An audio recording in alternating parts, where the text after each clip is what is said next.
This Restorative Justice Life is a production of Amplify RJ. Follow us on all social media platforms at Amplify RJ, or sign up for our email list to stay up to date on everything we have going on. And to get the most involved, join our free Mighty Networks community to get connected with others living this restorative justice life all over the world. As far as this podcast goes, make sure you're subscribed, leave a rating and review, and share with a friend to help us further amplify this work. Enjoy the episode. Welcome to This Restorative Justice Life, the podcast that explores how the philosophy, practices, and values of restorative justice apply to our everyday lives. I'm your host, David Ryan Barcega Castro Harris, all 5 names for the ancestors, and I'm the founder of Amplify RJ. On this podcast, I talk with RJ practitioners, circle keepers, and others doing this work about how this way of being has impacted their lives. Well, Tonya, welcome to This Restorative Justice Life. Who are you? I am Tonya, Princess Keshet Tajikol Nahitli woman. Who are you? I am a person who loves teaching and mentoring young people. Who are you? I'm a peacemaker who always has a plan B. Who are you? I'm the one who does not play and will not be played with. Who are you? I am the pride of my ancestors. Who are you? I'm someone who loves storytelling and hearing other people's stories. And finally, for now, who are you? I am the daughter of those they could not kill. Goodness. Tonya, we're going to get into all of the intersections of who you are right after this. Hey y'all, David here. I am so excited for this conversation with Tonya. It was so good. And you might be able to tell that we got more and more comfortable with each other as the conversation continued. So comfortable, in fact, that we kept talking after the episode. And that happens a lot, but she just kept dropping gem after gem after gem. And so a little bit later in the interview, you might sense a little bit of a difference in the conversation because we spliced in some of the conversation that we had after the fact into the interview before. So just some transparency about some jumps in audio that you might be sensing. But before we dive all the way into this rich conversation, I wanted to tell you about a couple of the things that we have coming up. Again, if you're listening to this podcast on the day it's released, this upcoming Sunday, September 25th, we have a training with Veronica Agard of Ancestors in Training. She was on the podcast a little bit ago, and we decided to go ahead and run a workshop so she could really dive into how she helps folks tap into the legacies and practices of their ancestors to shape sustainable futures as we move forward. So if you're the person of the global majority and want to participate in that specific workshop, the link to get there is in the show notes. You can also see the links to the events that we have coming up in October, Decolonizing Dia de los Muertos, and in November, Going from Land Acknowledgement to Land Back at that same link. But more on those things as we get closer. And just one last reminder that we are doing more work sharing clips of these episodes on social media platforms, Instagram, TikTok, YouTube, Twitter, you name it, we're there. So if you want to help us further amplify this work, in addition to rating and reviewing, please share those clips with folks in your community who you think would benefit. For now, sit back, relax, and enjoy this conversation with Tonya. Welcome back to This Restorative Justice Life. Tonya, it is so good to have you here. Shout out to Angel from a couple episodes ago for making this connection, and glad you accepted the invitation. We missed each other at the NACRJ conference, but I'm really glad to be able to spend some time with you now. It's always good to check in at the beginning of these conversations. So to the fullest extent that you want to answer the question in this moment, how are you? I'm very well. Very well, doing some exciting work and looking forward to doing some more and making some inroads into restorative justice in New Mexico. Well, we're going to be talking about the ways that you've engaged in that throughout our conversation. But, the question that we start with at this podcast is, you've been doing this work for a while now, probably before you knew the words restorative justice. Absolutely. So from your perspective, how did this journey get started? As I look back, there were a lot of things I think that sort of happened in my life that coalesced later on. I was originally born in Washington, D.C., and come from a family that's very political and was always interested and involved in politics. And there were things, I think, growing up around my house that I didn't realize. One of the things I can remember from early on is people arguing or fighting or whatever, and somebody trying to intercede, and help out, and people saying, "I don't need you to Ralph Bunche my argument." And so it's like, before I knew the word mediation, before I knew, about the Nobel Peace Prize, I knew that Ralph Bunche was the guy who stopped arguments. And I, Are you going to explain who Ralph Bunche is? Because yes. I don't. Yeah. Okay. Okay. Ralph J. Bunche was the first Black man to ever win the Nobel Peace Prize. Mm-hmm. He won it because he was also the first person that ever mediated a peace treaty between Arabs and Palestinians. And he did this in the 50s. He won the Nobel Peace Prize in 1955. And I found out later on in life that he had lived in Albuquerque, New Mexico, where I live right now. He went to Eugene Field Elementary School, which is still standing, a few houses from where he lived. His mother is buried here. And interestingly enough, after, he had moved from Albuquerque after his mother died and lived with relatives in Los Angeles. But while he was here in Albuquerque, he always credited the woman who was his teacher as the first one who taught him about peacemaking. And she was the first Black woman ever licensed to teach in a school in the state of New Mexico. Her name was Mrs. Loftus, and she lived to be 103 years old. And so years later, after he had won the Nobel Peace Prize, some business people from Albuquerque asked him if he would come back to the city and sort of give a speech.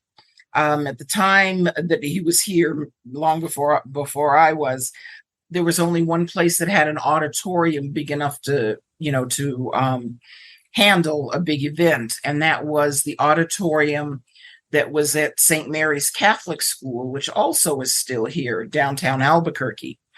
So they invited him. He accepted the invitation. He came to speak. And although, they were, certainly happy here, we have a Nobel Peace Prize winner, he was still a Black man. Mm-hmm. And because of that, he was allowed to come to the school and speak. But every child in the school was locked into their classroom until he left the campus.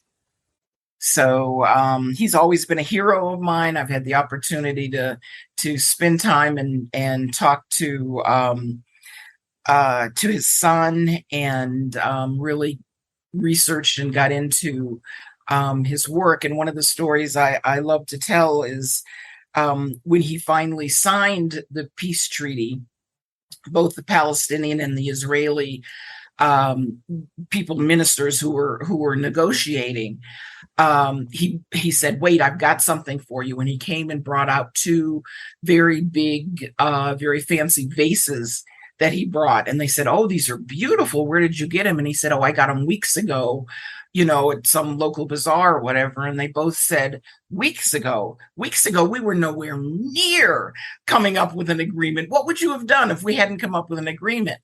And he said, "I would have taken them and busted them over both of your heads." And to me, that's what taught me, you always need to have a plan B.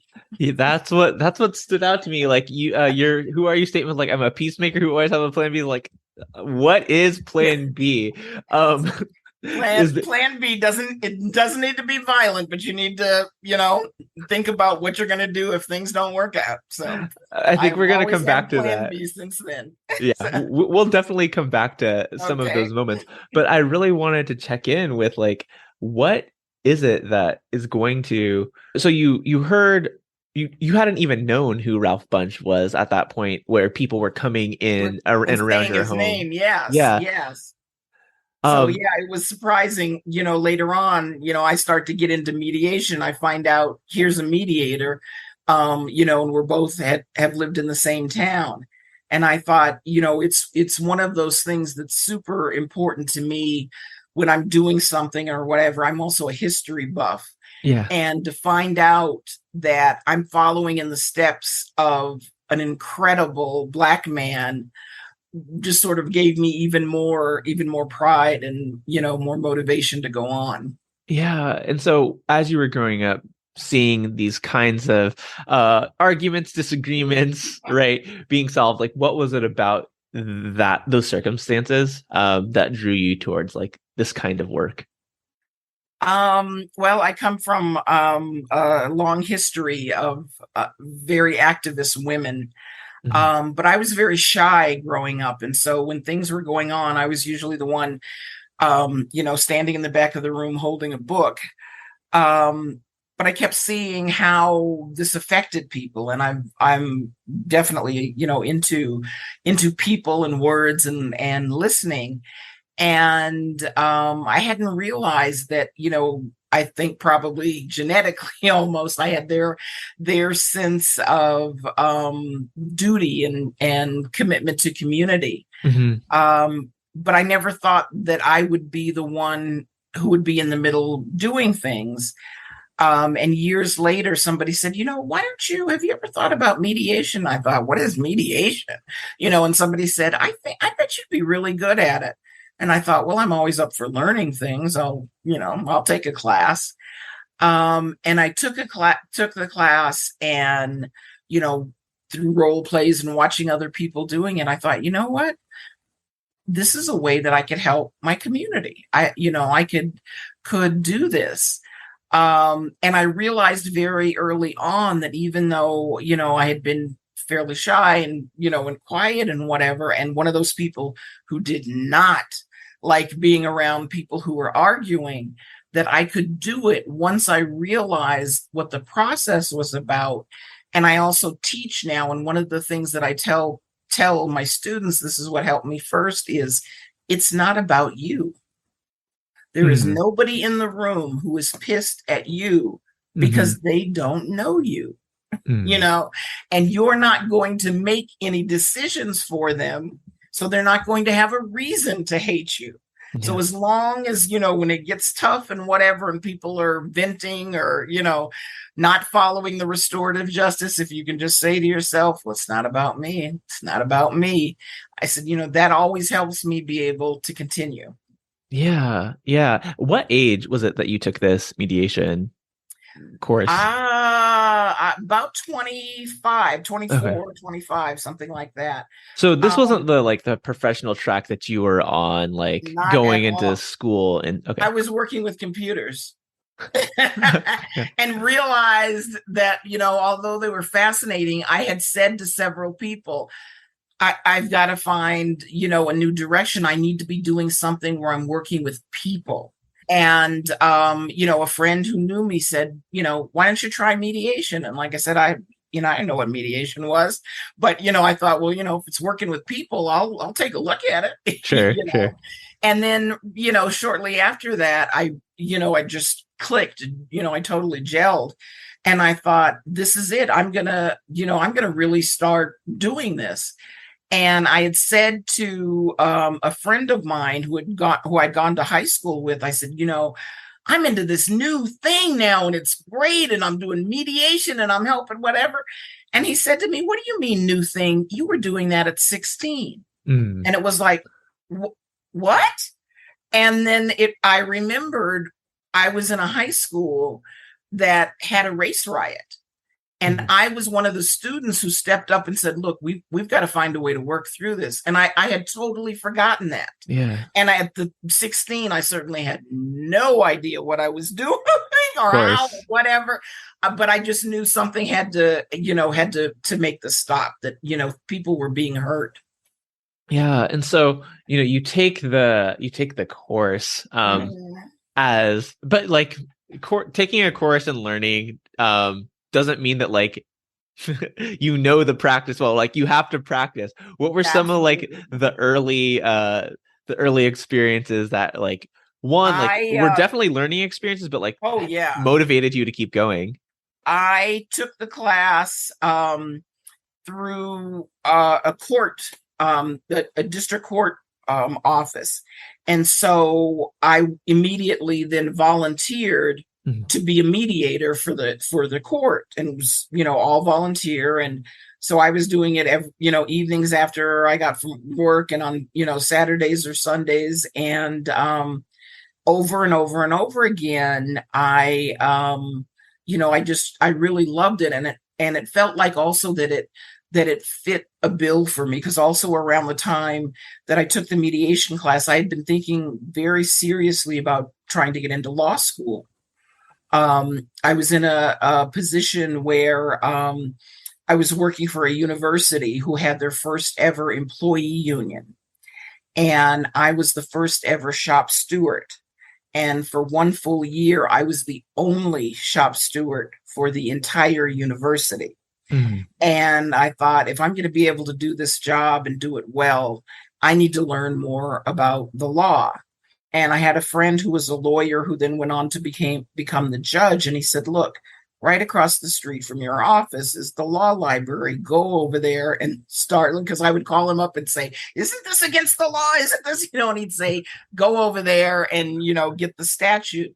And so I started going to the law library, and I was there like every night until 3:00 in the morning, quizzing people and reading law and reading case law and whatever. And I thought, yeah, this is going to be the way that I help people. So, I love research, and I started researching, how does this work for people of color and other people and women, and does it or whatever. And I realized that, although there's a lot of good things about the justice system, it shouldn't be the end all be all. Mm-hmm. There always needs to be more than one way. And it wasn't working for a whole lot of us. And I thought, I need to figure out why. And when I started looking at it, I thought, well, wait a minute, here's something. The people who were the most important, the victim and the defendant, are the two people who almost never get a chance to talk. Mm-hmm. There's got to be something wrong with that. Yeah. And I thought, that doesn't feel good to me. I wonder if it feels good to the people who are around. And I started asking people. And so many people who said, I wanted to go to court. I wanted to see justice done. I thought this would make me feel really good, and it doesn't. Mm. And I dug deeper. And one of the things I found out is that almost every victim on earth wants to know one question right up front. And that is, why me? Mm-hmm. Why did you do this to me or my loved one? And the only person who can answer that is the defendant. But in the court process, they work very, very hard to make sure the victim and the offender never talk to each other, hardly see each other. And it's like, well, then there really isn't going to be any resolution, because there's not going to be any satisfaction. If I'm not allowed to talk to the one person who can answer the most vital question I have, I'm going to be pretty dissatisfied. Sure. And, and I saw mediation as a way to get around that, and restorative justice, even more. And it's like, as Fania Davis says, justice should be about healing, and it's not. Yeah, I'm curious, like, words that have never, I'm positive, been spoken on this podcast are like, there's a lot of good in the justice system. There's some. I'm one of those people who pretty much doesn't believe that, there's only one way of doing things. Sure. And I feel like there are some times, and I've worked a lot within the justice system, especially in juvenile justice. And there are some times, when we need the justice system. There are some times, I hate to say it, when we need the police, and I feel like I don't want to see everything just totally be eliminated. Because I feel like if somebody comes at me with a gun, I'm calling 911, and I want somebody with a gun and a badge to come and rescue me. I'm not calling the local abolitionist, okay? Because, we're talking about my life. Yeah. And I feel like at some point we're always going to need people, who can do that. They can sure do it better than what's being done now. But I know how difficult it is to build something up from the bottom up. It's so much easier to go in and fix things and, and rearrange them and, and make what's wrong right. Yeah. Since we're here, we'll go there. And we kind of talked about this off air a little bit, where you work for the city of Albuquerque. The city of Albuquerque, like working directly with the rapid. Oh shoot, I lost. No, I'm not anymore. That is no more. I am the coordinator. I am the restorative justice coordinator for the city of Albuquerque.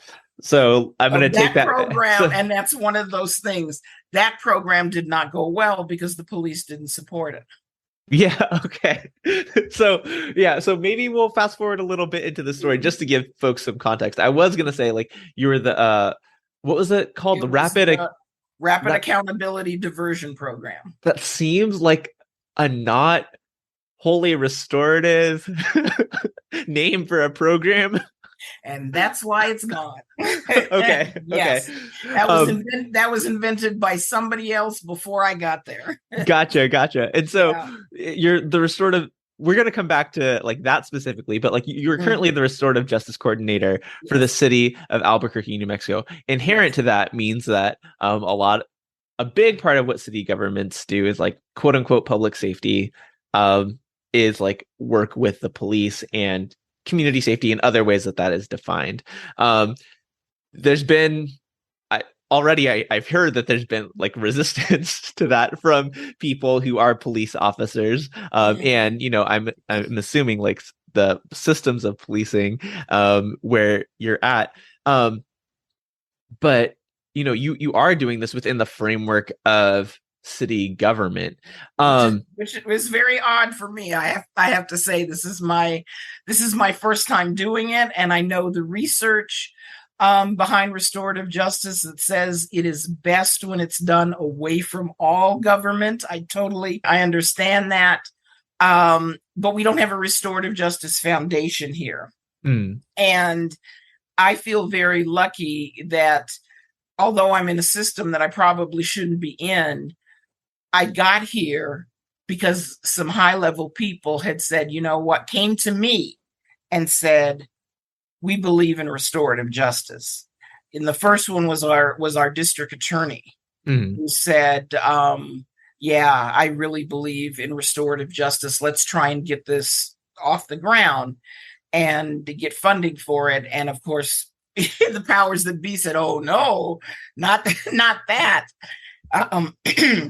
Excuse me. And also our mayor, who I, worked with on and off for years before I got this job, he came to me and said, I want Albuquerque to be a restorative justice city. And I said, wow, that's, saying a lot. And he created a job. Yeah. And said, I was just absolutely wonderful. I said, what is it that you want me to do? And he said, I want you to do what you know is best to make this restorative justice work. And I thought, I don't want to be under government, but boy, if I have to, this is the place to be. Yeah. When you heard the district attorney say that, like, we want this, I don't imagine that like you and he like necessarily, or the mayor of the city, like necessarily have the same definition of restorative justice. Actually, we sort of did. And the reason why is that our district attorney, had heard a little bit about restorative justice, but what really struck him was when he went to San Francisco and saw the program that was set up by Fania Davis and the people in Oakland. And he was so impressed by there. And that's, one of my heroes and the people that I look for. And he came back and he said, could you do this? And I said, well, I'm already doing half of it, and the only thing that's keeping me from doing the other half of it is, is funding.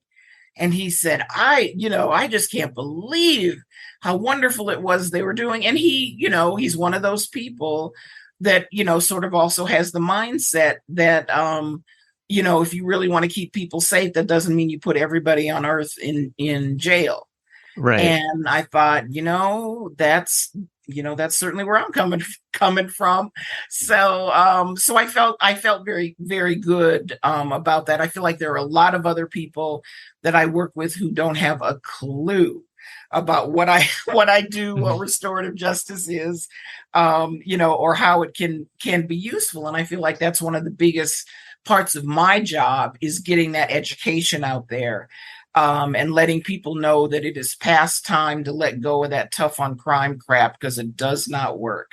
Yeah, we've kind of gone like up, down, all around linearly, because we're at this point where I know you had like a long career as a mediator, right? I have been a mediator and a restorative justice practitioner for 35 years. Yes, but like, so mediation came first. Like, where did restorative justice come in for you? Restorative justice came in shortly after I became a mediator.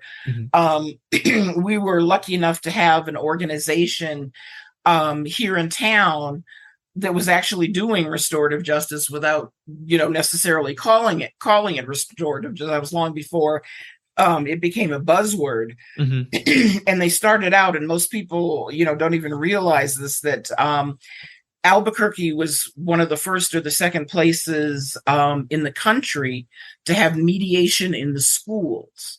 And this organization put mediation in the schools. But as a result of that, they started seeing some other things that were going on. So they were doing mediation between teens and parents. What they were actually doing was restorative justice. And I certainly had never heard the term restorative justice either, but that was one of my jobs, was to do that. I found out years later, oh, that's what I was doing. But they were doing that sort of thing, and bringing in the community, and the things that we do in restorative justice.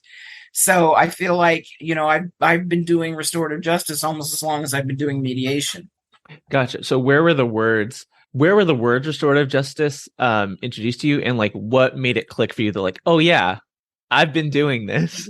I think, oh gosh, definitely years later, I think in doing research and stuff and trying to find out what things were going on in other places, I heard about restorative justice really happening in Australia, and Aboriginals people bringing it to Australia. That, of course, caught my attention. Here's a group of people of color again introducing a peaceful series, and read about what they were doing and how they were doing and how they were bringing it into the school system. And it was like, well, wait a minute, I was doing some of this, and then followed and saw how it developed there, and how, there were people there who were willing to listen and take it on, and they incorporated it into schools and into, communities, and and the government, and the justice system. And I thought, wow, we need to be following in their footsteps. And, maybe I might need to go to Australia for a little while, or bring somebody back. And, it was a totally different mindset, I think, there than here. And so they adopted it very quickly and pretty easly. And they were able to prove that it worked. And I thought, okay, then this is it for me for the rest of my life. Right here, I'm gonna do everything I can to change the systems in this country so that restorative justice is thought of and not as an afterthought. Yeah. Are there any like particular cases or like examples that you read about that were like, oh yeah, this is it? Well, as I said, for me, there's always been the connection. The other thing that I do is anti-racism training, and I've done that as long as I've done mediation. When I started reading about what was going on in Australia, what was going on there was very similar to what was going on here. That the majority of the kids that were kicked out of color were the Black kids, and they were kicked out of schools for reasons that didn't make any sense to their parents. And, luckily their parents went back and said, look, number one, like everywhere else, we pay our taxes so that our kids are in school and you're sending them home. So there's something wrong with that. And you're sending them home for ridiculous things. So they said, let us show you how we deal with our kids and how we discipline them and what goes on. And they were extremely lucky that the school said, well, show us. And they did, and they, then adopted those principles. And I thought that's what we need here, because, the same thing's going. The majority of kids that are kicked out of school, look like us. And I feel like there's something wrong with that. And I feel like this is one of the ways that can solve it. And I feel like restorative justice can definitely close down the school to prison pipeline. Yeah, when I'm thinking about the global application to this work, not only as like alternatives to punishment, but like white supremacy being like an export of, the period of colonization and imperialism, and like is all over the places where white people went and colonized, right? Nice. Yes, from the land that we're on here on Turtle Island to Australia and places in Africa, Latin America, like all these places, right? These issues are the same in these systems of domination and subjugation, or putting people of the global majority, right? Global majority, always remember, below white people. Like it happens all over the place, and different people have approached it in different ways. We've learned a lot, definitely, from indigenous people all over the world who have preserved these ways, right? And I'm sure, you talked about you live in New Mexico, being a place where there are, I think you said like the highest percentage like of indigenous people, like per state. Yeah, like you had indigenous teachers in this work as well. Like, you did the reading, you did something like what were some of the other learnings about restorative justice that you've done over the years? Just trying to read and talk to everybody, that has ever done any kind of restorative justice. And, I'm the one that's always going to say, tell me how it works where you are. And tell me where you got, your inspiration and, and whatever from, just trying to study, things that are going on and really keeping in mind, those kinds of similar things. And, trying to make sure that everybody understands this isn't about court. It isn't about discipline. It's a totally different mindset. And I feel like that's one of the reasons that it's so hard to get people to buy on in the United States. We've been so brainwashed to think that if somebody does something wrong, you have to punish them. And it's like, we know, we have proven to ourselves, punishment is not rehabilitation. Punishment doesn't work. It doesn't stop anybody. It doesn't make anybody safe. So why aren't we willing to give up that mindset? Yeah. It's like we've got a system that we know is not working. And instead of trying something new, we want to keep doing the old stuff faster and harder. It's like, that doesn't make sense. So yeah. What is your, and so I want to like fast track through like your journey to like where you're at the point where we're doing this work to the city. Like, are there any like key moments of like doing this work, like in mediation coupled with restorative justice that stand out to you over the last 30 years before you moved into like the specific position? I know, like I'm asking for there were so many. For a while, when shootings were going on, I was working at doing postal mediation when people were really going postal. And just seeing that there was so much trauma and hurt that people had. And I thought, again, you sure don't get this talked about in the court system. But restorative justice is, a really good way of doing that. And I think watching that and watching what was going on when I was working with school kids also made me think I've got to even change my perspective. Restorative justice must be about healing.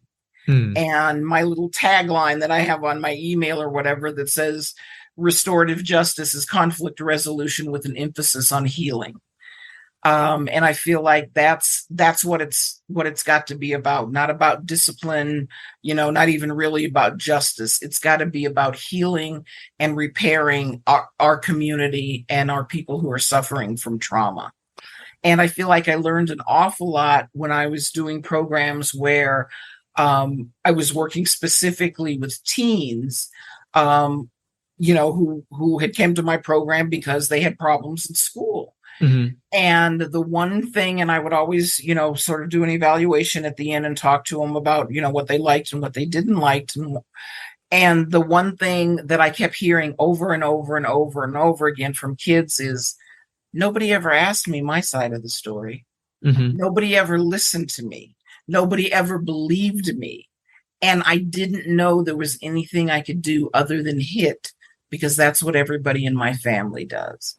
And I thought, oh my God, we, the adults, have failed these children because we only showed them, from the TV and all that you were talking about, that there's only one way that you solve anything, and that's punch somebody in the face or get a gun.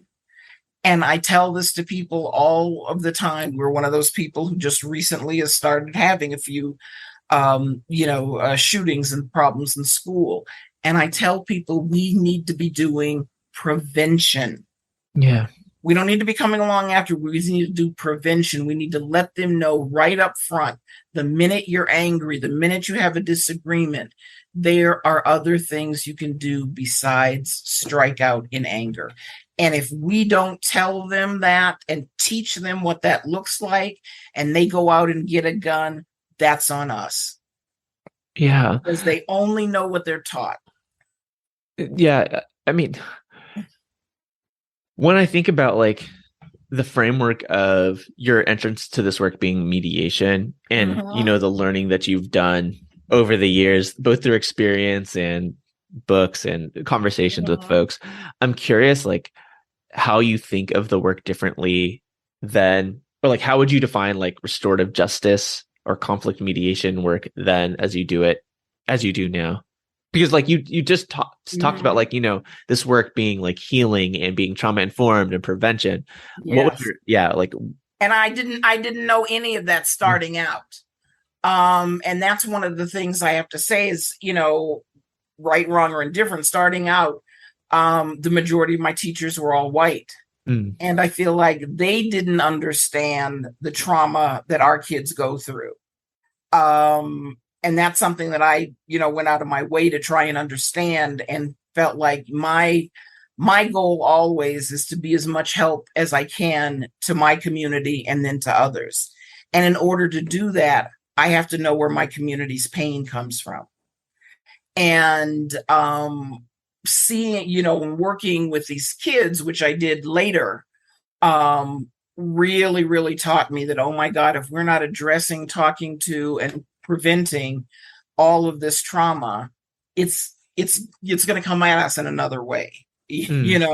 There is a quote, I believe, from Baldwin, who says that when people have pain, they can't deal with it. So what they do is dress it up as hatred and push it out into the world. And I feel like, so then the way to solve that is to solve their pain right up front. And if not, then we're going to have to get ready for that, for that hatred that they push out there. Yeah, in some way, shape, or form.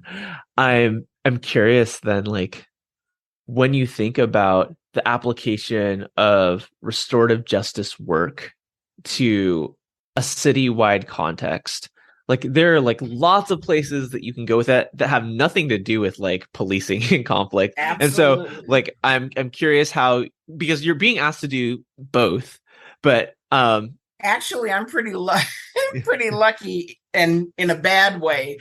and that because we only have a few police officers who had built into this, I'm not being asked to do this with the police.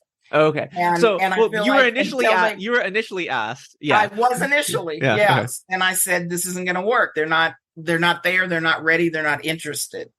They still, for the most part, think of it as, number one, you're letting people off easy because you're not punishing them. And, maybe you're trying to take my job away from me because it's my job to handle the bad guys. And if you handle them instead, and it's like, and I feel like, what, I'm not going to deal with that. I just said, no, I'm not going to deal with that. So instead, what I'm doing, I guess, like, what was the conversation like with people who asked you to come in to do this work, thinking that, like, oh, this is the way that we're gonna, like, the alternatives to criminal legal, like, what was the conversation with them? What was the reframe? Because, like, that's what I think about a lot when we're going into systems, whether it's an organization or a school. It's like, hey, what are we doing to, like, resolve our conflict because we can't talk to each other? It's like, well, there's a reason that you can't talk to each other. Let's talk about all of those things. I'm curious how that conversation went at the city level. It didn't go well. And primarily because they had no idea what restorative justice was or what it looked like. Not a clue. And I certainly knew. And I said, right up front, I have to, I've been given license by the mayor to do what I know is best. And if what you want me to do doesn't fit into that, I'm not doing it. And you need to know I have some very, very specific rules and ethics that I absolutely positively will not break. And I was concerned about coming in being, the first and the only. And technically I was, working for the chief of police. And he said, oh, well, don't worry about it. I've got about, 8 officers who I can get to help you. And I said, no, I'm sure that they haven't been trained. I said, and you cannot do restorative justice wearing a uniform, a gun, and a badge. And he said, well, what do you mean? I said, look, if whatever is going on, I said, if you cannot find a way to talk to a 14-year-old youth without a gun on your hip, you cannot work for me. Well, and I talked to several officers. Well, we're supposed to be intimidating. I said, not in restorative justice. I said, and, think about this. You've been going around with your chest puffed out and your gun and whatever, being intimidated. Has crime gone down because of that? Then maybe what you're doing isn't working. And I am the alternative to that. And so you can't bring in what you're doing that is not working into my restorative justice session. We don't have time for that. And, it didn't go well. And then now you're not working with them. Yeah. Which is why I'm now not a part of the police department. So, that's working out well. Yeah. And so you reorient. Thank you for clarifying and, like, laying that down. And I know there are people who are police officers. And, I say it that way to emphasize, like, there's a human before, like, the job. But yeah, like, that person clocks out, right? And puts the badge and the gun down. There are people who are police officers who I've seen do great circle work. Sometimes while wearing their gun and the badge. And I respect those people as humans. And I feel like, yes, you're right. There are a few people who it's possible to do that. Until I know for sure. And, and still at that, I feel like my bottom line is you're not going to do it with me, at least not right now, given what's going on in this country. And I tell people this all the time about cops in school. Kids are traumatized by police, and no kid in this country needs any more trauma. And I don't care whether the policeman is good or bad or thinks he's officer friendly. If they have watched the news and seen a police officer with his knee on somebody's neck until he dies, there is nothing you can say that is not going to scare the crap out of a kid when somebody who looks like that approaches them. And I feel like, not just kids. unfortunately, yeah, not just kids, exactly. But I feel like it's going to take a while before we can change that around. And until we change that around, if you want to be in my circle, you come in as an unarmed, civilian dressed neighborhood person. Yeah. So that they can get to know you as a human being. Yeah. Then we can talk about what you do for a living. But if you have to come in right away looking like the person who hurt somebody who looks like me, looking like the person who shot somebody who looks like me, looking like the person that I am scared to death of, you have ruined the entire process. The argument that I come up against with those people that I was referencing, like the folks who are doing this work that respect, like it is a requirement of my job to show up this way. And if I'm doing this work on the clock, like that just has to be the way it's going to be. It's like, okay, fine. And like for all of the reasons that you said, right, it would be so much easier if you didn't come in this way, right? And so like, what is the policy change that we can make to do that work, right? And like some of these folks, like, outside of their 9 to 5, or they don't work 9 to 5, but outside of their work hours, like they also do amazing community work. It's like, well, I wish I could find money to like let you do that full time, because there's really, like there's really all that, and like in that way, like I actually want to take away your job, right? Well, and I feel like that when people believe in it, they always find a way around it. Mm-hmm. I had a case one time that was a victim offender case, and a young man had stolen a car. He had stolen a police bait car. So I said, the person that he needs to sort of talk to was police. And so I called up and talked to several police who were in, the burglary unit, who said, I'll come. And I said, no, first you need to know that you can't come in uniform. You can't bring your gun. Well, what do you mean? And I said, look, that's just the way it has to be. Well, but everything that they said to me was, I want to come in and scare the shit out of this child. And it's like, no, I am not going to allow you to do that. And I thought, I'm going to have to just give this. The case was given to me by a judge, and I thought I'm going to have to give it back to them. And then lo and behold, I got a call from somebody I had not talked to, who was an officer in that unit.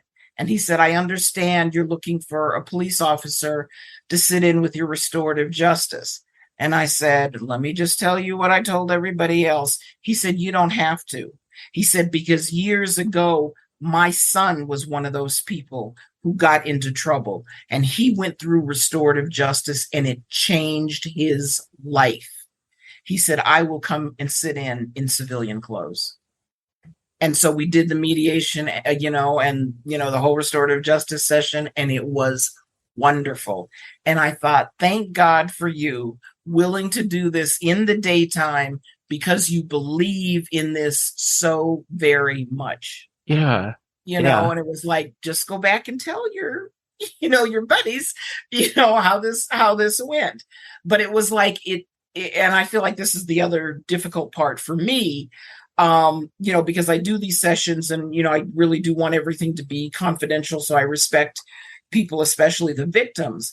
But I feel like for the majority of people, until they sit down and see what it looks like, until they actually experience it, they don't believe it works. I've been told over and over and over again, well, that might work, with a second grader, but you certainly couldn't do that with a gang member and a whatever. And it's like, I have. And it works. And the reason it works is because when we sit down face to face and look at each other and talk to each other, all of a sudden you realize nobody is a monster. This is a human being who made a mistake. It is not a pathological, person with no conscience or whatever. And people they cannot wrap their head around that, for the most part, without having seen it. Yeah, this makes me think a couple things. One, like the whole like bait car situation, where it's like, who is the victim in that? Who is the victim in that situation? It is not the police.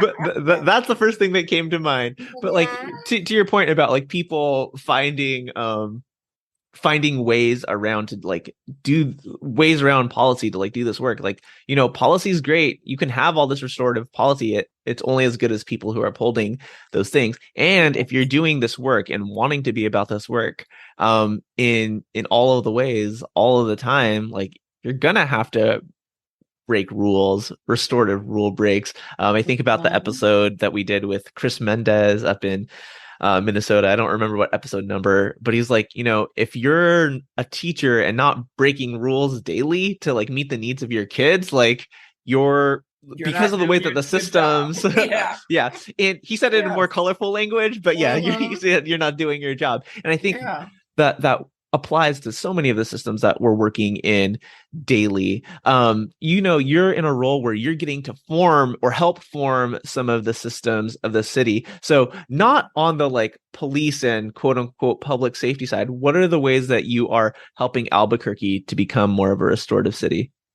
I think getting people to think that there's an alternative, that, there isn't one way of doing things. And really getting people to, to stop and say, wait a minute, it is what we're doing really working. We lock up more people in the United States than any other country on earth. So if it was working, we should be the safest country on earth, right? Yeah. And we're not.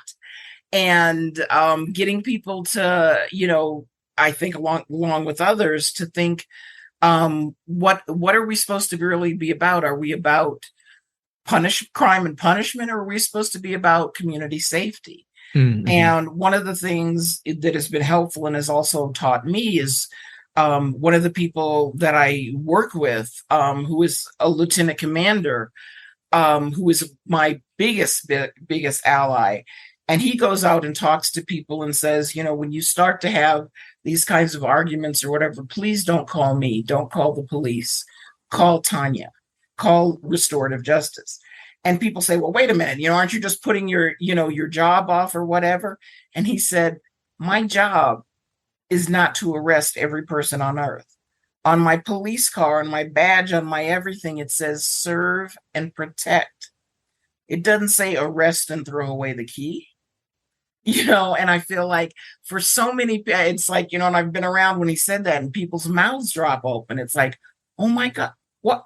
Oh, yeah, I never thought about it like that. And I feel like if we just get that far, we have done so very much that people are reframing their thinking. And it's like, think about what makes you safe. If two people are arguing and the argument continues and escalates, there is a chance that somebody is going to get hurt. And it could be one of them, or it could be somebody that's standing by. But if we can de-escalate right up front and make that argument go away, everybody is much safer. Yeah. So what is the what is the day-to-day of you and your team when it comes to... I don't have a team is the problem right now. So I have some wonderful volunteers, but so you were working with Angel, right? Angel's in a totally different department. Oh my goodness. Okay. Maybe that was like the disconnect. Yeah. Okay. Yes, he's one of our supporters, and one of the things that I do also is to try and promote his team, which is something also that's brand new to the city, the Albuquerque Community Service Team. For years and years, people have been saying, we've got a real problem with how we handle mentally ill and people, with substance abuse and whatever. And so, again, like I say, we're lucky that we have a mayor who's very progressive, who said, well, let's look around and see who's doing that well. And, most people know about the team called CAHOOTS, CAHOOTS in Oregon, who has successfully for 20 years had a team of people who come together that when you have something going on that doesn't necessarily involve violence, you don't call 911. You call CAHOOTS. And they come out with a social worker and a drug advisor and whatever. Well, we now have an entire department like that. Yeah. So that the cops don't have to go out. And again, it's that same thing when all you have is a hammer, everything looks like a nail. If you're a cop and you don't know how to handle, mentally ill, you don't know how to handle anything, but you have a gun, there's a pretty good chance somebody's going to get shot because that's the only tool you have. But if we send out people who have a myriad of tools, who know counseling, who know therapy, who know substance abuse, they're going to come up with a much better attitude, and with a much better outcome. And so we're lucky that we have that. And I try to also encourage people and let, people know, thank God, we've got more than one place you can go to when you have problems. And I feel like it's, again, and I do that because it's that same mindset that I want people to know there isn't only one way of doing things, because we have parts of our community, as just like parts in other places, where something happens, they refuse to call the police. Mm-hmm. Because they feel like I have a better chance of being shot than them coming in, taking care of the problem. Yeah. And I feel like then that means we need an alternative. And I'm one of those alternative. And so, are the people that Angel works with. Yeah. And it's like, we got to keep getting out there, getting the message out. And because all of this is brand new, it's we're on a pretty steep learning curve. Yeah. So not for your team, for you, like, what does your day-to-day look like doing this work for the city? My day-to-day pretty much is working with setting up programs and setting up different things. Right now we have a city community restorative justice center that's based out of our local peace and justice center. Mm-hmm. I've just finished a 10-week training with a group of interns who work at different social justice organizations around the city, and taught them how to do restorative justice, so that when cases come into the city community thing, we can have them work on it, so that they get the practice, and the theory. So, setting up classes like that, I go and speak to a lot of different organizations who want to know about restorative justice. I just made a presentation to our statewide public education department to let them know that it's far more important to have restorative justice than police in the schools, and please help with that. I'm putting together some training for teachers at a number of schools who have decided, it's time. We have to have restorative justice. And, so they have come and said, would you teach us how to do this in our schools? And we start with the teachers and then go, with the students and the community. And sorry, just say that last part again.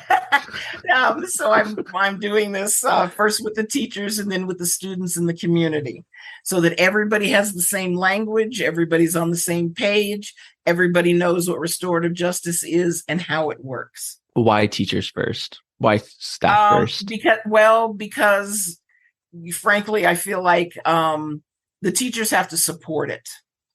If just the students know a lot of things that teachers don't support. And I have found out that in years of trying to get this into schools, I made some real major mistakes. And one of the biggest mistakes was I would go in and say, well, you've got to do restorative justice because it empowers students.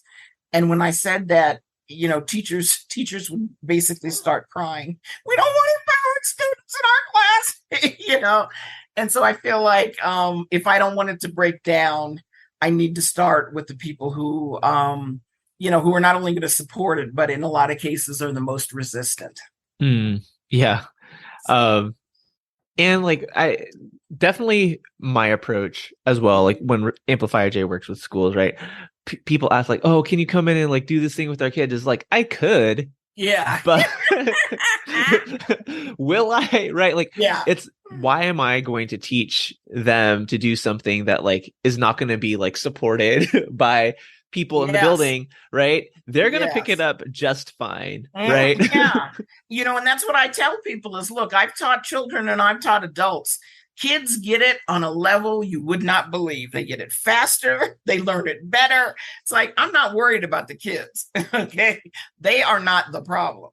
And I mean, like logistically thinking about like, there are hundreds of kids, maybe thousands of kids in a school, right? Like it's not incredibly helpful for me or people from our team to come in and like build relationships with them and then like peace out when we could Yes. equip y'all with like the skills, the practices to do this on the daily. And like Mhm. everybody gets like what they need out of that situation too. Like, I mean, from my perspective as a practitioner, Yes. your experience as Mhm. somebody who's been doing this work almost as long as I've been alive, Uh-huh. right? Like it's it yeah, after listening to you, like I feel like I have no business like with all of your experiences you've been through like, and like you still like having hope in this, like I feel like I have no business being cynical.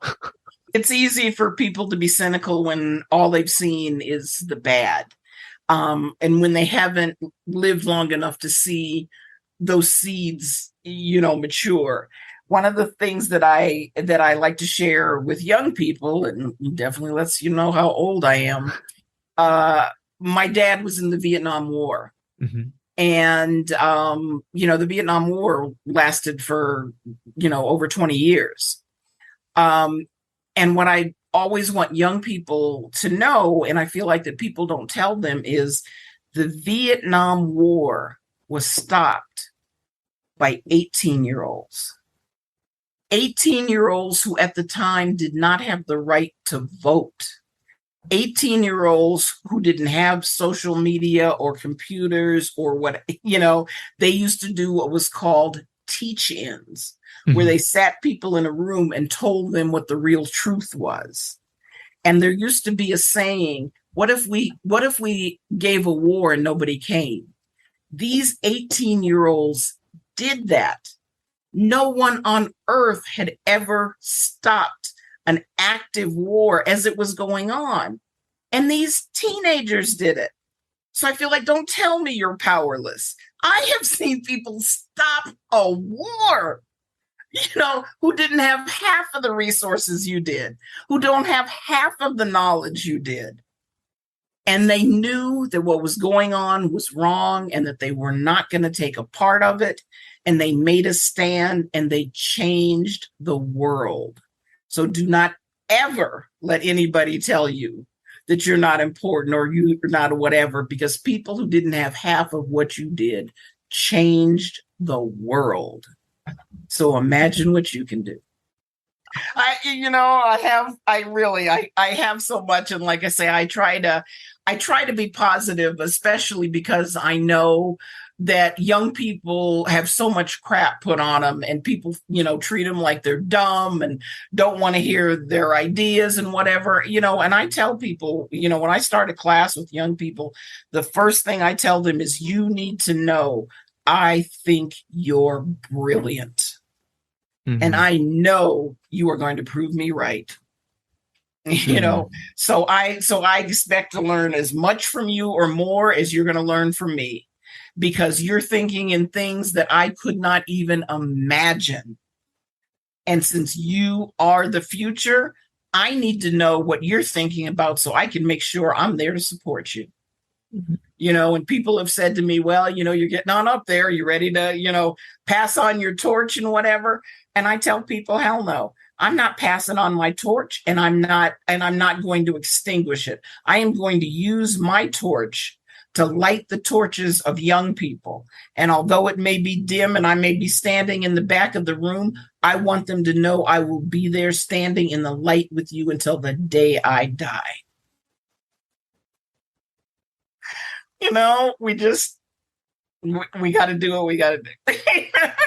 Yeah. When you think about like the scope of the work that you've done over the last 30 years, right? Yeah. Um, there you have like however many years left. Like, Yeah.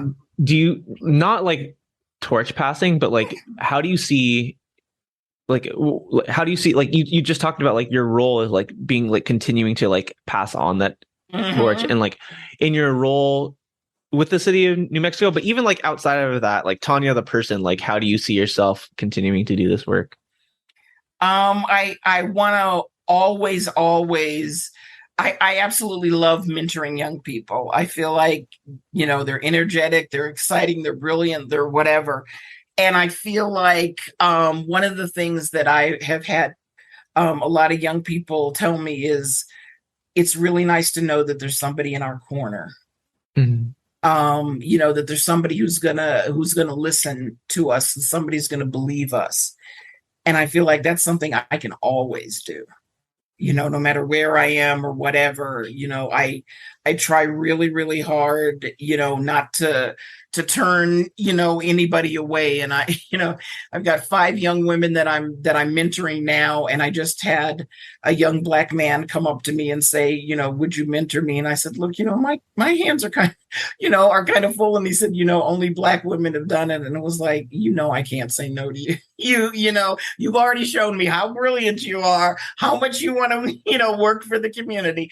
Just like, no way am I gonna, whatever did, call me, and we'll talk, So yeah, I feel like, that's something that I can do. I feel like I need to be always giving back because, I was lucky enough to have people give to me and, show me by example. And I feel like the least I can do is, stand behind them and say, you got this, and I'm here and I got your back.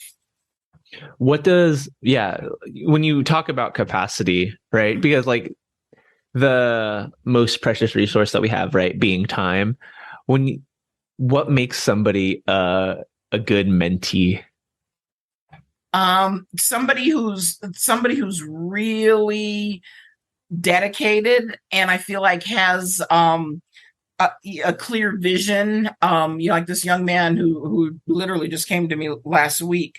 His thing was, I've been through some major crap, but I really want to give back to my community. And it was like, well, then, you had me right there. That's, if you really want to, and somebody that's smart enough to know it's not going to be easy.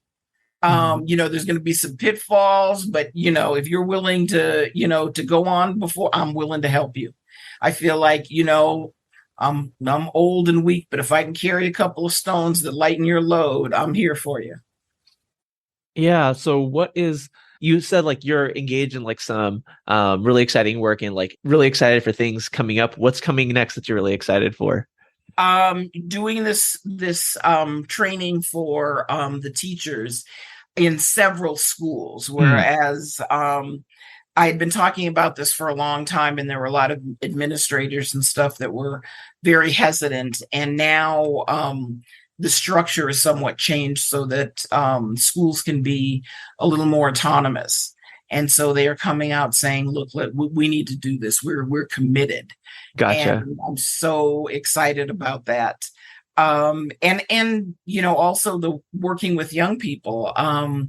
I feel like there is a kind of thing, I don't know, it's Buddha who said, plant a seed. You may not see it grow into a tree, but plant it anyway. And one of the things that happened, and this is, to me, so marvelous, is the group of interns that I trained in restorative justice. That was their main training. But we have a group of 4 young ladies who are interns at the Peace Center. And so they're doing stuff there. The person who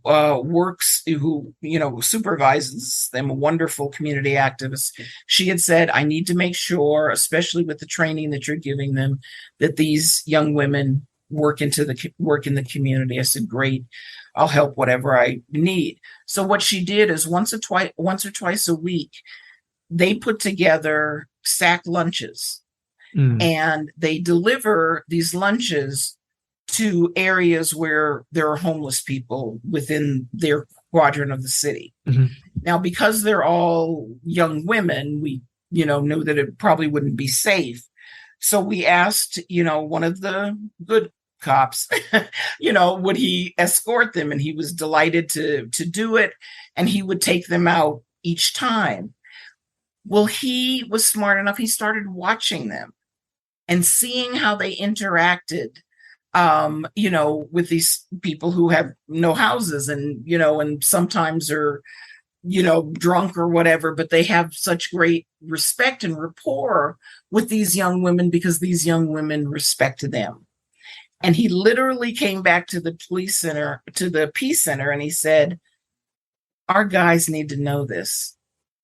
And I thought, okay, yes, they certainly do. But, and I thought, well, let's see, if it goes beyond just the statement. And sure enough, within 2 weeks, this officer brought in the SWAT team.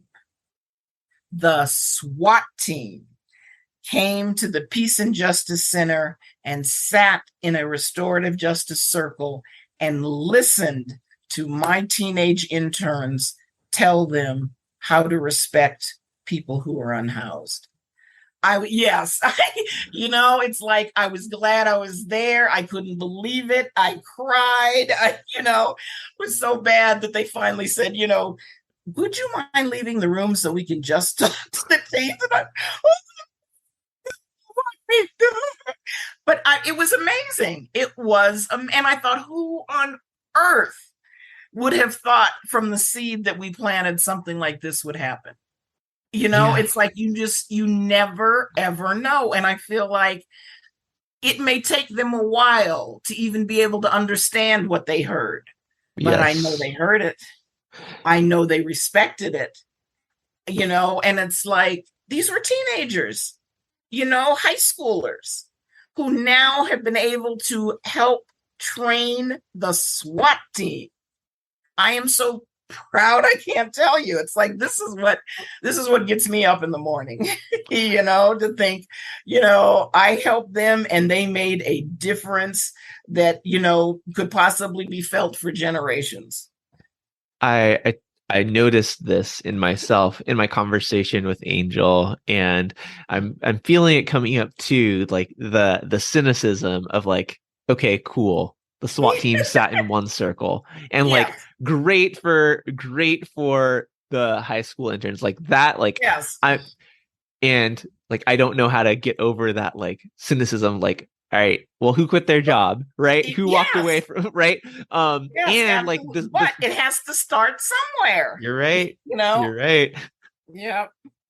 And like, while I'm sure your students weren't like, the explicit reason for this is like, we're teaching you an abolitionist ethic and like the way that we're gonna like, no, it's like, hey, this is how you talk to somebody with respect, right? Yes. Like, imagine like seeing them as like a full human, not like an object to be managed, right? Mm-hmm. Or like a problem to be controlled, right? Like, I think like that might be language that like might be more or less effective in some instances. I don't, right? But and I know, I mean, I'm that way. Other people are too. We're very cynical, but I feel like, I've seen a lot of things come to fruition, that I never thought I would see. This was certainly one of them. And I feel like it's a start. You got to start somewhere.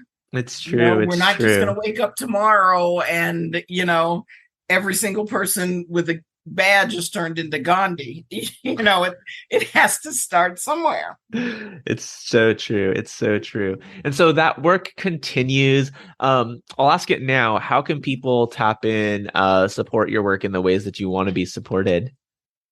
They can help out by volunteering, helping with coordination. I think one of the things that eventually really does need to happen because of how we know restorative justice works is that eventually there really needs to be a completely independent restorative justice center in Albuquerque that then can help, where they're needed. Right now, like I say, there's just me. I'm thinking about taking up a collection so I can get an assistant because one of the, the good things is that the more people hear about this and, really think about it and think, what, this is a good idea, then they want to be involved or they want to be trained.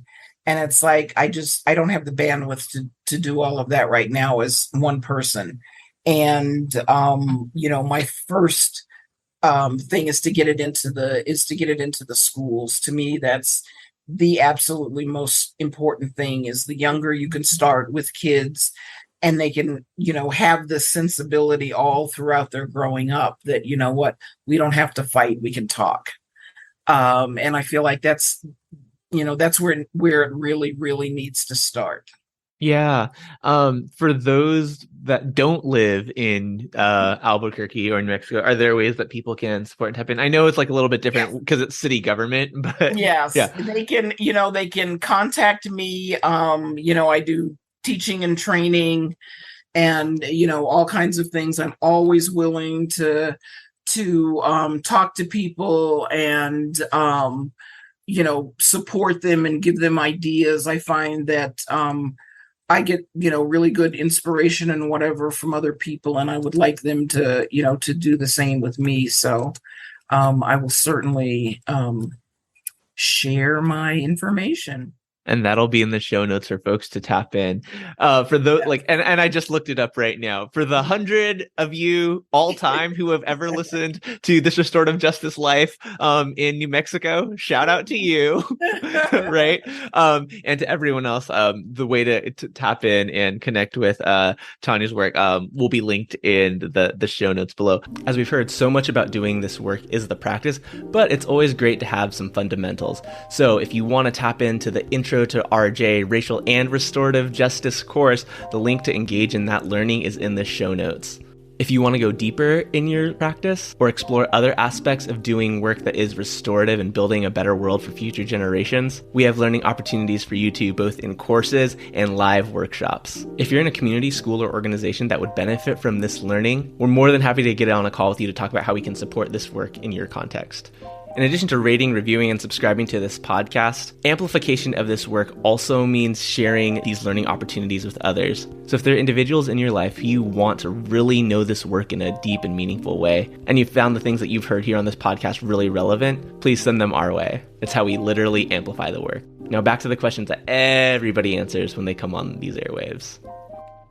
So we already talked around it, but in your own words, define restorative justice. As I said, restorative justice is conflict resolution with an emphasis on healing.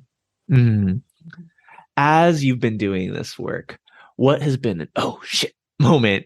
And how did you learn from it? Or what did you learn from it? I think doing restorative justice and just being amazed at, it's sort of how it helps people be able to see each other in a totally different way, and because of that, resolutions come out as very, very different. There's lots of other people's stories and stuff, but some of of mine of just seeing people.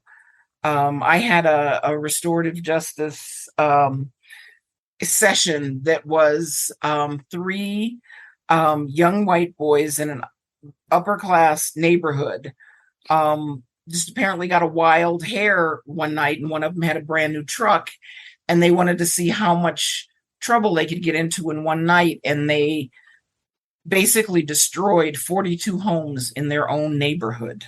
Yeah, and of course got caught. The judge said, called me and said, I want these guys going to restorative justice because I want them to have to look into the faces of all those people, whose homes they destroyed. So we put together a restorative justice session. We invited every neighbor who had problems, and about 25 families showed up. And the boys, and they had done some damage. They, drove their truck through people's front yards and pulled up flower beds and broke glasses and, houses and, threw bricks through windows. And they did some stuff. Okay.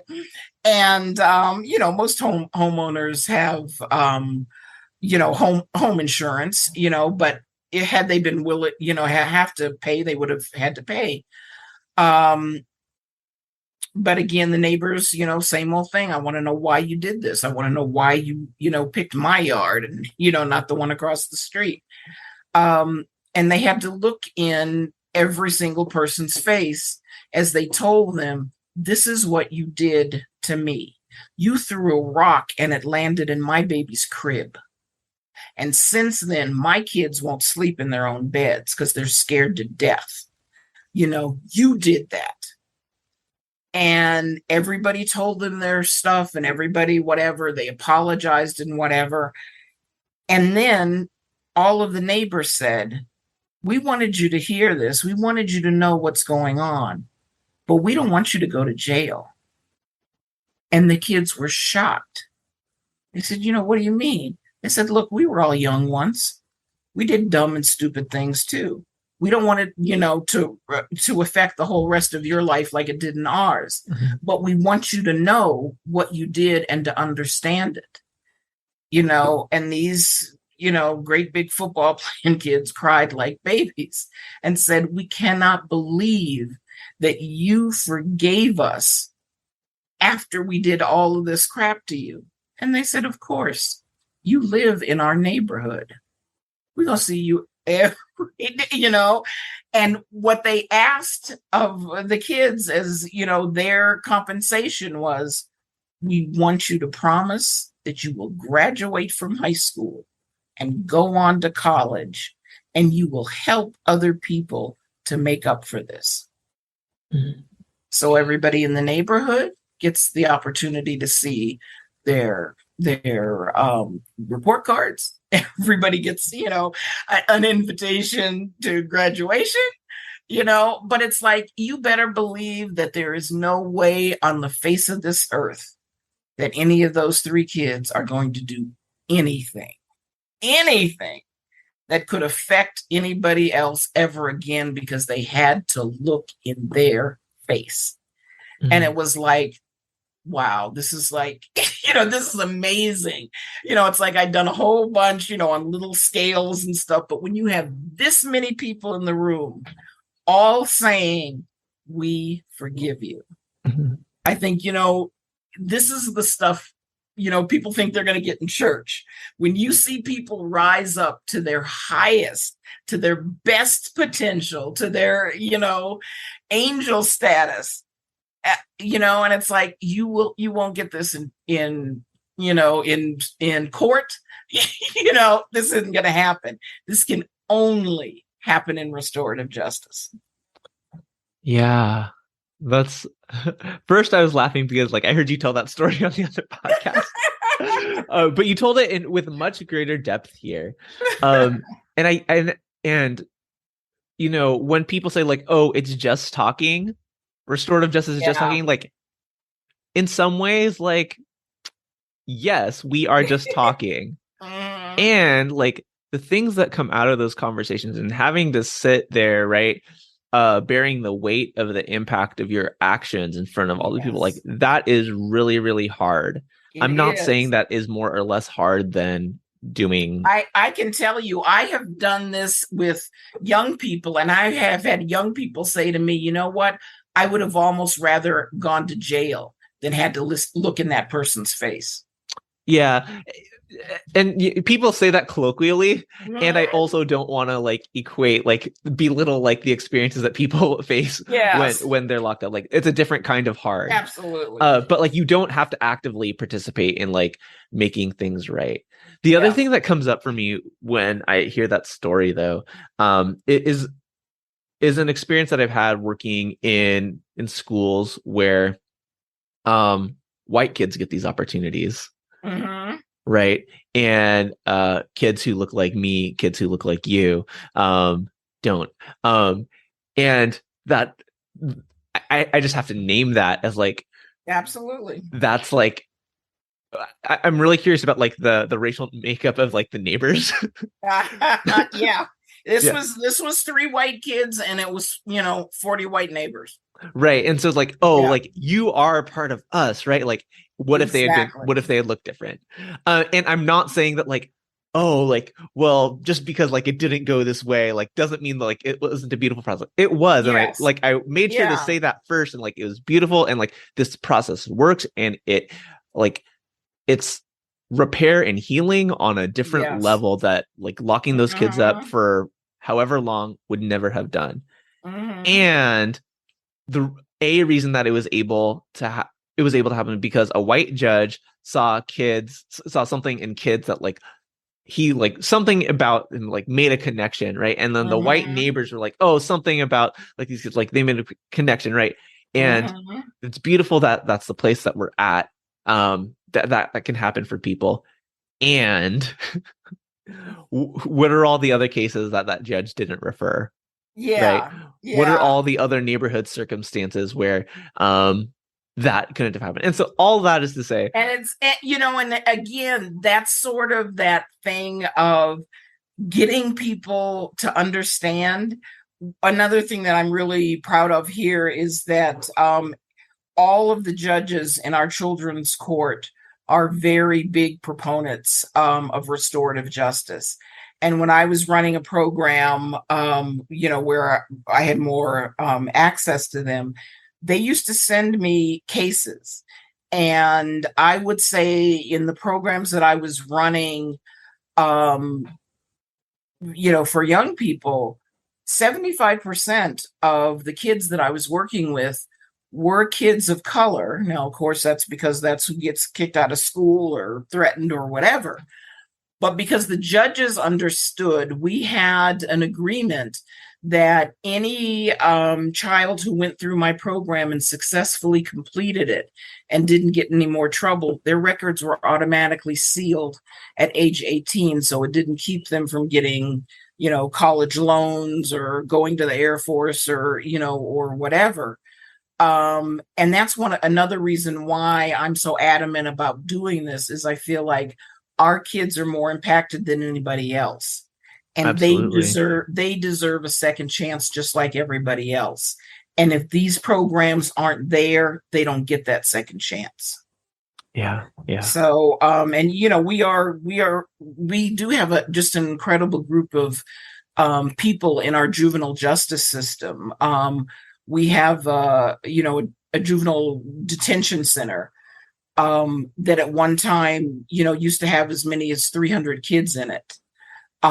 We have actually gotten to the place where there have been a couple of weekends where there was not one single kid that was in the juvenile justice, and that's because of the people who work there, who have figured this out and learned whatever and said, you know what, locking kids up is not what we want to be about. And so they've come up with alternative methods. And it's, it didn't happen overnight. It took a long while, but that's why I tell people, keep working on this. You may not, see that oak tree in your lifetime, but buddy, it's going to be there. Yeah. I mean, this is generational work. Yes. And as difficult as that is to swallow sometimes, right? Yes. Like there's something about just like being faithful to the work and like Mm-hmm. regardless of outcome. Uh-huh. Mhm. But I feel like for me, I wouldn't even say regardless for outcome when it comes to the system. I Mm. feel like there's always a good outcome when it comes to the people who are involved. Oh, sure. And I've had to get to the point where I've said that's good enough for me because that's who I care about. That's whatever. Yes, I would love to change the system. But if right now all I do is keep one Black child out of prison, I am happy. Yeah. And I feel like I'm going to do that, as long as I possibly can.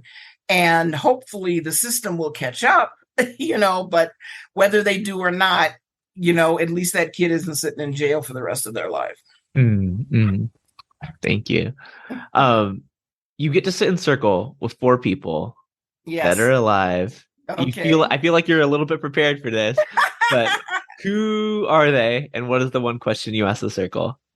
Oh, well, it would certainly be Nelson Mandela, Martin Luther King, Ralph Bunche, Nagari I can never say her last name right. She was the first Black woman to ever win the Nobel Peace Prize.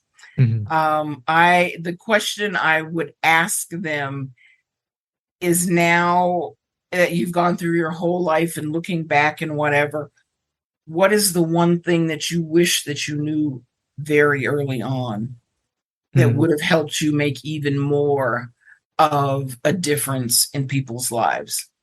What's one thing that you wish you knew very early on that, could have helped you make a difference in more people's lives? I think just knowing that that if you believe in the process and do it to the best of your ability, that you really are changing people's lives, whether you see it or not. I've had so many times where I thought there were people who, were not listening at all, who've come to me later on and say, "You changed my life." And it's like, whoa. I would never think you remembered me. I don't think you heard anything that I said. And it was like something got to them some kind of way, and on a level I had no idea. And I think, okay, that's why I can't give up. Because I never know who that's going to be. I never know, what's going to be said. So it's like, okay, just keep doing it and wish for the best. Yeah, absolutely. I was just making sure I got all the questions. This one's challenging in a different way because it requires homework from you. Angel Garcia did it really well, but who's one person that I should have on the podcast, this restorative justice life? And you have to help me get them on. Oh gosh. Well, if you haven't had Fania Davis on, you certainly have to have her. She's the Grande of restorative justice and has done such an amazing job in Oakland. Working on it. Oh yeah, good. Yeah. Let's see, who else? Gosh, I haven't even heard from her in such a long time.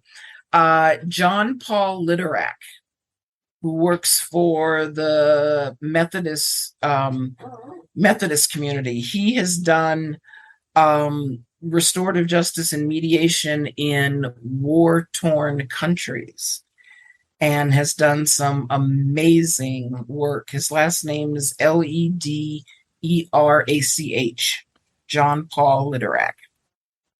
And he has just some amazing, wonderful stories to tell about the work that he's done. Beautiful. Well, I'll be looking forward to that connection. He's out of Notre Dame right now. Is that accurate? Okay. Yeah, probably has. But he has done this all over the world. There's another woman. Oh God, and I can't think of her name. Oh my God, I know her so well. I'll have to get it to you, but she was teaching primarily mediation at the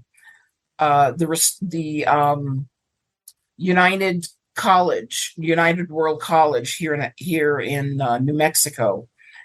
She made such a difference in the lives of the young people, and most of the young people who go there are kids of kings and queens and ambassadors, and who are going to be very high up and very involved in the United Nations. And what she did, and she started teaching at the height of the war in El Salvador. And she made such a difference that they've asked her to take her class to every United World College in the world, and I think there's like 7 of them or something. And yeah, it was just amazing because it was one of those things where you're teaching and you're not talking about what's going to happen or whatever. You end up actually teaching people whose families are fighting the battles you're talking about. So I will. Yeah, I'll get her name for you and email it to you. Definitely. Definitely. And then we asked it already, but just a reminder to folks, where can people support your work in the ways that you want to be supported? They can contact me through the city of Albuquerque. I am the Restorative Justice Coordinator for the City of Albuquerque. My email is tcovington@cabq.gov. And I absolutely love talking to people and hearing about their experiences and talking about ways that we can be supportive and helpful to each other. And I would really encourage people to make sure that when you're doing this work, that you're doing it from the right perspective, and know that all of the very, very best of restorative justice came from indigenous people, tribal people, African people who have been doing it long, long, long before other people thought about it and jumped on the bandwagon, and that the ways that they do it are the absolute best because they're rooted in keeping the community together. Mm-hmm. One of the best things that I learned in doing research is there was a tribe in Africa that has, and everybody sort of has their own little unique way of doing restorative justice. What they do is when someone has broken a rule or done something bad in the village stops and they come together, and the person who's, done the harm is stood in the middle of the circle. And it is the job of everybody on the outside of the circle to tell them every good thing they have ever seen this person do, to remind them they are actually a good person and that they are wanted and needed in the community to help them get back on the right track so they can rejoin the community. And I feel like it's that kind of positivity that we need in order to get us away from thinking that punishment works. Yeah. Beautiful words to end on. Thank you so much, Tonya, for all of your wisdom, your stories, and sharing on this restorative justice life. We'll be back with another episode with we'll be back with another conversation with somebody living into these restorative ways of being next week. Until then, take care. Like what you heard? Please subscribe, rate, review, and share this podcast on whatever platform you're using right now. Or if you're old school, tell a friend. It really helps us further amplify this work. You can also support us by following us on our social platforms, signing up for our email list, signing up for a community gathering, workshop, or course. So many options. Links to everything in the show notes, or on our website, amplifyrj.com. Thanks so much for listening. We'll talk to you next week.